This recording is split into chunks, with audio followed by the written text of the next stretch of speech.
credit physician here with us today, and we want to just dissect this credit thing some more. And I think it's something that people can never get too much information about, and so that's why I had you back. Exactly. Well, what we want to do today is we want to break it down so that they can start to understand their credit. And a lot of times when you throw that word out there, credit, it right away throws a mixed signal with people because they get confused about what credit is. And so the first thing that we do is we do dissect it. We separate it. And they have two worlds going on. So the first thing that we want to do when we talk about the anatomy of credit is to make sure that they understand that they've got two different things happening. They have their creditors. These are people who they owe money to. And then they have their credit reports. And these are two separate bodies, let's say, two different anatomies.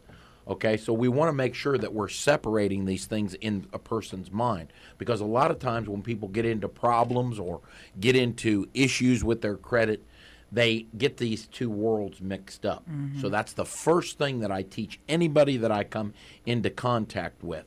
And where the physician comes in, we're an expert on the anatomy of their credit reports, getting them to understand, so wherever they are in life, whether they've been through bankruptcy, whether they've been through a charge off or a foreclosure or a repo or anything, this throws people off, kind of puts the body into trauma. And that's where they need to call the EMS and to come on out, or the medical assistance 911 to come out and to begin to help them, because this throws them, their credit reports, everything into shock. And a lot of times they don't recover from it. Right. I think too, like even we had the homebuyer seminar at DeVry University a few weeks ago, and I appreciate you joining me, and thank you, and Phi Beta Sigma fraternity and also Zeta Phi Beta sorority out there.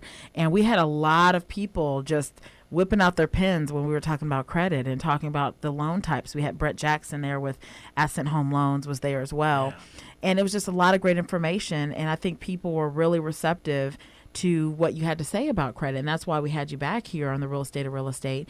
And I think too, it's important to, get over your fear element, because that's not of God, and say, I'm going to take the bull by the horns with my credit.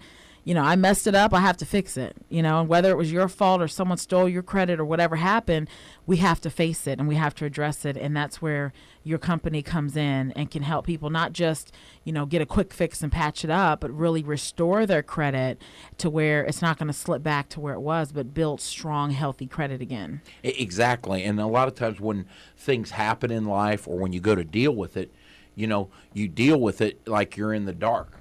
And so you're just making decisions and you're hoping something's going to happen. So, with the program today, we want to break it down. We want to make it easily understandable terms for people so that they can start putting this together in their mind, so that when they go to work with me, and that's the beautiful thing, when people work with me, I make them understand what's happening so that they have a clear understanding, because one day I'm going to turn it back over to them, and then they're going to take the bull by the horns and they're going to begin to work on their own credit. Right. And when that maintain happens, it. Yeah, maintain it. Exactly. Now, as far as the anatomy of credit, give us the ABCs as far as the different credit bureaus and how they communicate or don't communicate with each other. Okay. We'll first start off with the mind of the credit bureau. Okay. The mind of the credit bureau is basically a formula that was designed by a gentleman named Fair Isaac.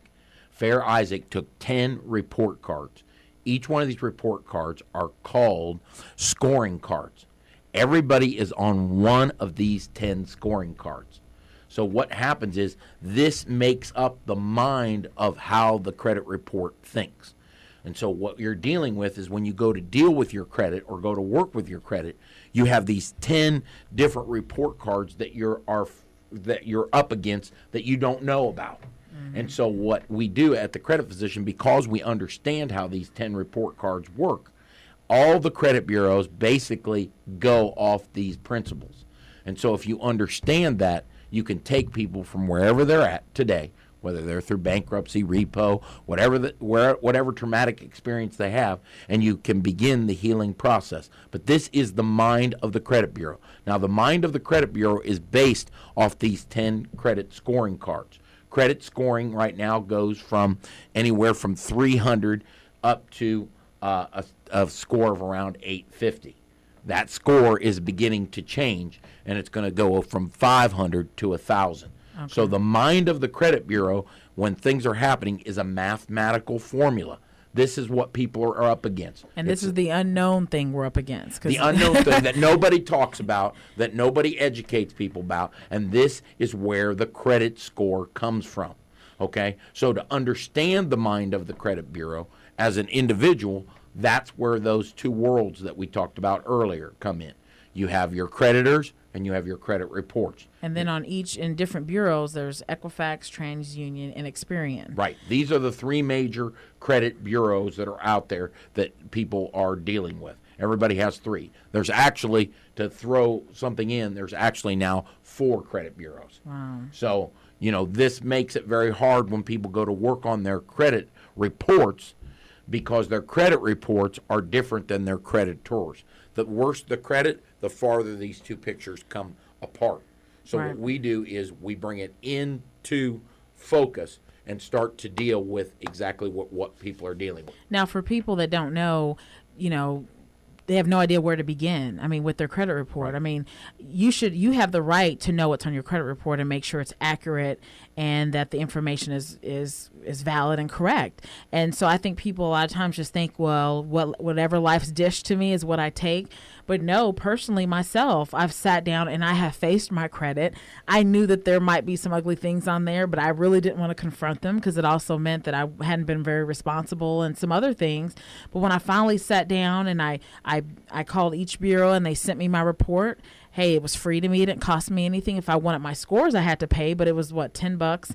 Then I could sit and go, man, that looks wrong. That's wrong. Then I can start disputing. But I think people don't even know that you can pull your own report and look at it and say, this is wrong, this is right, and you have the right to say, this is incorrect, fix it. The first thing that people need to look at is their personal information, okay? This is where people get off track right away, okay? You've got your name, you got your address, you got your personal information. A lot of people don't understand that this information is very vital to taking care of their credit, okay? Exactly. If your information is all messed up, why?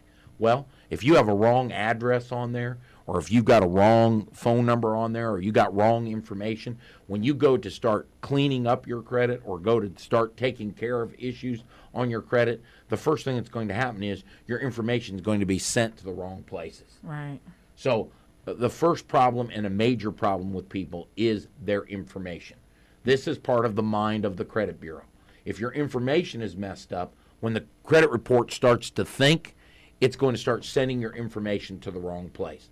The number one problem with people, right off the bat, when you're dealing with your credit reports, and again, this is very confusing for people because people think, my bills, that's all they're thinking about. They're not thinking about their credit reports. Right, because okay? there could be fraud. Someone could have totally stole your right. Social Security number, run up something, and you have no idea. Right. These are two separate things. Right. So we're talking about the credit report. If you want to know where to start with the credit report, you start with personal information. Right. Name, address, get this information corrected immediately. How do you do that? You do that through your eyes. You look at your credit report, and this is where we come to monitoring your credit report.